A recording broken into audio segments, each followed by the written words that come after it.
study the new more interesting topic, that is the search for genetic material. So now we know that the genetic material is nothing but the DNA.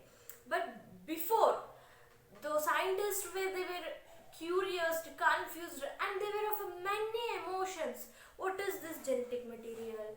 So they started to search for this genetic material. They wanted to know what exactly is the genetic material is. So during that process, there was a scientist called Frederick Griffith. A scientist called Frederick Griffith.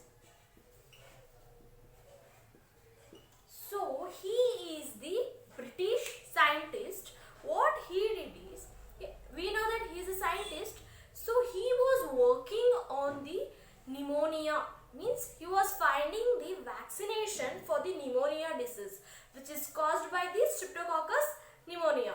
So Streptococcus pneumonia, what it is? It is the bacteria which causes the pneumonia disease in the organisms. So this Frederick Griffith, he was working on this Streptococcus pneumonia in order to prevent it by inventing the vaccination. During that, what he observed is, when he worked on these bacteria under the microscope, he saw the two strains of these Streptococcus pneumonia bacteria. So what are those strains then? What did he observe? Where the bacteria are, they will be having the very less lifespan. And when he observed under the microscope, he noticed the two strains. What are those two strains? So he named those two strains as the one as the S strain and the another one as the R strain. So why he called this S strain is because when he observed this bacteria under the microscope in his culturing plate, or where he was working on it, he saw that some part of that bacteria was shiny and colorful. Okay, so he called it as the S strain because it was smooth and shiny. Why? Because it was having the mucus coat. What it was having? It was having the mucus coat. Hence it was shining. So he called that as the S strain, where this R strain, that part was not having any mucus coat over there. So he called it as the rough. R in the sense rough strain, where S is the smooth strain, where it consists of the mucus coat. After that, we know that mice are very popular in case of experimenting and all. So what this Griffith did is, he took one of the mice, and in that, first what he did, he injected this S strain bacteria, in the sense with the Streptococcus. So first what he did, just a minute, what he did, first he took the S strain bacteria, okay, and he injected it to the mice. What he did, he took this S strain and injected into the mice. So after that, what happened? This mice got dead. So this mice was died. Why? Because the S strain, which is the bacterial part, right, which was virulent. So this mice got died when it was injected only the S strain. So later what he did, again he inserted this R strain into the mice. So in the body of mice, what he did, he injected this R strain. So now what happens? The mice did not die, it was living. The mice did not die when he injected the R strain. So what is that? He concluded that when this R strain is not virulent, so the mice did not get died. So after that, we all know that bacteria can be killed by heating them, right? So this what Griffith did is, he killed this, what he did? He killed this S strain, okay? By how? By heating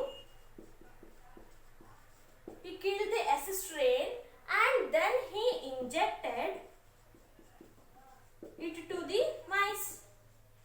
So when he injected the killed bacteria into the mice, again the mice did not die, it was living. Okay. So is this clear? So in first case what he did, he just injected the S strain into the mice, so the mice got died.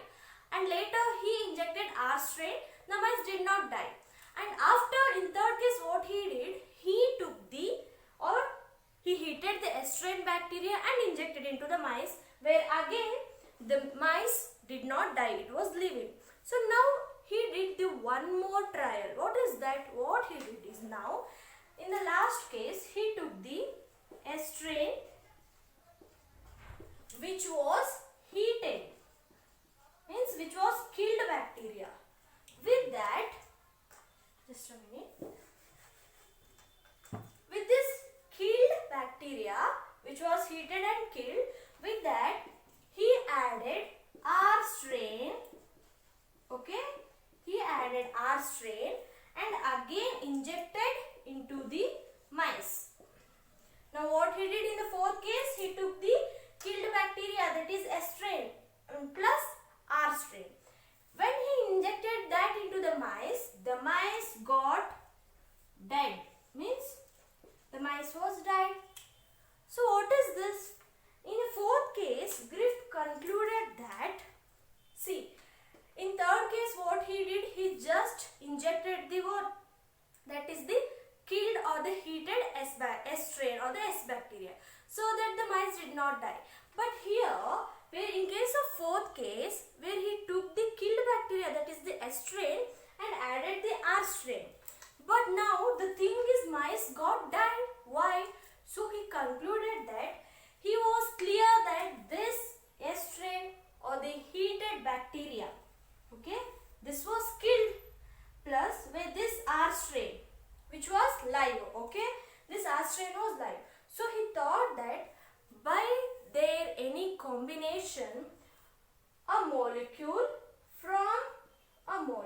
or any element from this dead S strain got interacted with this R strain and it became the live strain and it killed the mice. Is this clear? So where in the fourth case he took the dead or the killed bacteria and also the live R strain, where here something, that substance from the killed S strain got fused or interacted with the live R strain and it became the live or the living bacteria and it killed the mice. So he says that something which is called, we don't know what it is because he was not knowing whether it is a DNA or anything.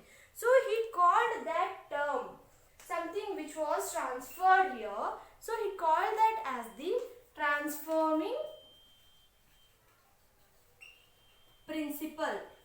Okay, he called that as the transforming principle. Is this clear? Is this clear? So this is all about the Frederick Griffith experiment. So this was kindly, some of them accepted and some did not. So in order to prove this, or some other scientists, they came back and they again worked on these things and they started to give their theories and experiments on this search of genetic. So we'll study it in the next class. Until then, stay tuned and please go through your textbook and study well. They are the very easy and quickie experiments which are done by the scientists. And please don't forget to subscribe my channel and share it with your friends. Thank you everyone. Take care. Bye bye.